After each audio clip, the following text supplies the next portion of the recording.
ध्यान दीजिए कि रितेश सर ने क्या कहा, उनके वाक्यों को ध्यान दीजिए कि उन्होंने क्या कहा है और मुझे कहाँ तक पहुँचाने की बात कह दी है। आप सब विशेष ध्यान रखिए।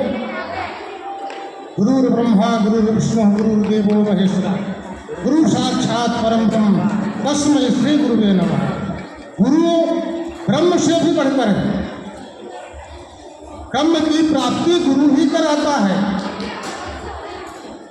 आप सबको इस बात का विशेष ध्यान रखना है कि गुरु की आज्ञा सर्वोपरि, उनकी आज्ञा का पालन करना ही हमारा परम धर्म है। और पढ़ाई के तो 4 लक्षण है, 5 लक्षण। काचेष्टा भगो ध्यानम स्वान नित्या तथैव चे अल्पहारी कहतागी विद्यार्थी पंथ लक्षणम।